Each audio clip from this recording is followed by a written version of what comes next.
Normalnie jakbym mógł, to bym tych liturgistów po prostu wyszczelał wszystkich.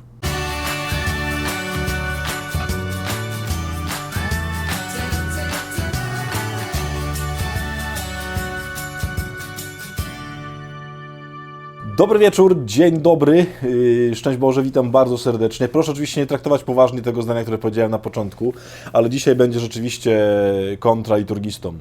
Kochani, dzisiaj trafiamy na takie miejsce, które strasznie lubię i na takie czytanie w trakcie roku liturgicznego. Ono się pojawia kilka razy. Dzisiaj jest właśnie ten dzień, którego się bardzo cieszę, bo mogę Wam pokazać coś, czego nie zauważycie, jeśli nie czytacie w pewnym kontekście. Chciałbym dzisiaj wskoczyć do Ezechiela, nie do Ewangelii, tylko do tego, co dzisiaj czytamy w pierwszym czytaniu. Dlatego, że dzisiaj jest właśnie taki moment, kiedy wzięli liturgiści mądrzy, którzy układali lekcjonarz, fragment z księgi proroka Ezechiela, tam bodajże chyba, tak, 47 rozdział, no tam któryś tam z ostatnich, przedostatni chyba rozdział, no i go po prostu pocięli, jak nie wiem co, jak po prostu, jak sałatkę po prostu wigilijną. Zauważycie sobie, jak lukniecie do lekcjonarza albo do Eremusa, bo tam gdziekolwiek sobie zobaczycie w internetach, jak jest dzisiejsze czytanie, to dzisiaj po prostu są 2 wersety, przerwa, 2 wersety, przerwa, 2 wersety, przerwa. I co najgorsze, wycięli najfajniejszy werset w ogóle w tym fragmencie, czyli werset 10. Bardzo Was zachęcam i bardzo Wam polecam, zajrzyjcie sobie do tego rozdziału Księgi proroka Ezechiela w całości i zobaczcie również werset 10 i 11.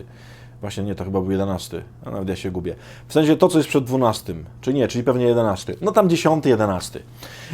O co chodzi? Mamy dzisiaj taką wizję u Ezechiela, bardzo piękną wizję. Wizja świątyni, z której wypływa woda, woda dociera do różnych krain, wszystko uzdrawia, wszystko staje się tam życiodajne, kwitną kwiaty, rosną owoce, no jest w ogóle super. To jest bardzo piękny obraz tego, czym będzie kiedyś Królestwo Niebieskie i też czym jest łaska Boża. W sensie, że ta góra, ta świątynia, to jest jakby Pan Bóg i On jest takim źródłem i z Niego się wylewają wody łaski, które gdziekolwiek dotrą. Jeżeli dotrą do ziemi jakiegoś człowieka, to uzdrawiają wszystko w tej ziemi. Ale jest bardzo ciekawa rzecz właśnie w tym 10 albo 11, nie pamiętam, w tym wersecie pominiętym przed 12. Otóż tam jest napisane, że docierają do takiej jednej krainy, tam jest o takich rybakach i tak dalej, i pisze, że tam jest taka ziemia przeznaczona dla soli, i że wody tego nie uzdrowią. Kochani, może wiecie, że jak jest sól na ziemi gdzieś, to tam nic nie wyrośnie, nie? Czyli zobaczcie, mamy taki obraz, że wszystko zostaje uzdrowione, wszystko rośnie, owocuje, jest w ogóle super życie, a jest taka jedna krainka, gdzie po prostu jest sól i tam chociaż te wody dotarły, nie uzdrowiły i nic tam nie rośnie. Nie ma tam owoców, nie ma tam kwiatów, nie ma tam, no nic tam nie ma. Jest w ogóle beznadziejnie. Kochani, co to miałoby znaczyć? Ojcowie Kościoła ten fragment z lubością zawsze komentowali i mówili tak, że ten obraz tych krain, do których dociera ta woda, nie? Czyli ta łaska, to jest obraz człowieka i różnych jakby płaszczyzn w tym człowieku. I kiedy łaska dociera, to różne rzeczy uzdrawia. Uzdrawia psychikę, uzdrawia ciało, uzdrawia emocje, uzdrawia takie grzechy, takie słabości i tak dalej. Im dalej łaska dotrze, im bardziej się w tobie rozleje, tym więcej ci uzdrowi. Ale mówią ojcowie Kościoła, że bardzo często Pan Bóg zostawia w każdym człowieku taką jedną krainkę, której nie uzdrawia, która jest właśnie taką ziemią jakby przeznaczoną dla soli, gdzie nic nie rośnie.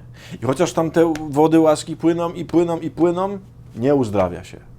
I mówią ojcowie Kościoła, że bardzo często się zdarza, że Pan Bóg u każdego człowieka właśnie zostawia taki jeden jakiś moment, jedną słabość, jedną wadę, jakąś taką jedną trudność w jego życiu. Po co? No mówią ojcowie Kościoła po to, żeby to było miejsce, w którym ten człowiek będzie do końca życia zawsze wołał o Pana Boga. To pokazuje dwie cudowne rzeczy, że po pierwsze Panu Bogu wcale nie zależy najbardziej na tym, żebyśmy byli doskonali, nie. Tylko zależy Mu na tym, żebyśmy byli blisko Niego, mało tego, że Mu te niedoskonałości wcale tak bardzo nie przeszkadzają. Że On nawet czasem się decyduje, a to Ci to zostawię, bo tu będziesz mnie szukał, bo tu będziesz chciał być ze mną, bo tutaj to będzie coś, co Ci sprawi taką trampolinę do mnie, bo będziesz mnie tam ciągle potrzebować. Kochani, pytanie na dzisiaj. To nie jest pytanie oczywiście, co zrobić z tymi liturgistami, którzy tną czytania, nie. Tylko pytanie, może jest gdzieś w Twoim życiu takie miejsce, które od lat próbujesz zmieniać, jakaś słabość, jakaś wada, nie wiem, może jesteś nerwus, coś takiego trudnego, nie? Co próbujesz zmienić, próbujesz naprawić, no i nic. I to nie jest zachęta, nic z tym nie rób, nie walcz ze swoimi grzechami, broń Boże, nie mówię tego. Tylko zobacz, a może to jest takie miejsce, gdzie po prostu Pan Bóg Cię woła do siebie, gdzie Pan Bóg chce, żebyś tam Go szukał. I może Mu wcale nie chodzi o to, żeby to wszystko było tam naprawione, tylko żeby to było miejsce, no właśnie, nie takiego rozpaczania i wkurzania i denerwowania się na Pana Boga, czemu mi tego nie zabierasz, tylko współpracy tam z nim. Mówię, mam nadzieję, że mnie dobrze zrozumiecie. Broń Boże, nie chciałbym powiedzieć, że to sobie odkryj jakiś grzech, który na przykład masz i przestań z nim walczyć, tak? Bo to jest to miejsce, które Pan Bóg ci zostawi. Nie bądź taki mądry, nie. Tylko spróbuj popatrzeć na siebie, no właśnie, nie w takim kluczu doskonałości, cnót wszelakich i tak dalej, tylko zobacz, że masz takie miejsca, które po prostu są wołaniem o Pana Boga i może o to w nich chodzi. Dzisiaj nie tyle pytanie, ile taka próba zobaczenia siebie w pewnej perspektywie. Mam nadzieję, że spróbujecie to zrobić, bo to jest naprawdę bardzo istotna rzecz, bardzo otwierająca na bycie z Panem Bogiem.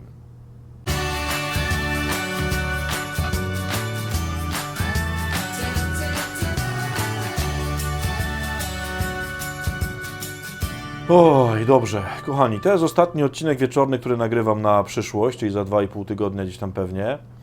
Więc jutro albo wrócę, albo nie będzie nic. To już pewnie mówiłem rano, bo tam rano też nagrałem ostatni odcinek 6. Więc zobaczymy jutro. Zobaczycie jutro, czy żyje, czy nie żyje, czy coś tam. Jutro się wszystko okaże, czym wrócił, czym nie wrócił. To było ciekawe tego podtrzymać na przykład, nie? Może specjalnie tak zrobię, że na przykład 2 tygodnie podtrzymam i nie będzie nic na languście, ale byłaby jazda. Powiedzieliby, uciekł na pewno. Dobra, zobaczymy jutro. Dobrego wieczoru, pozdrawiam, pa!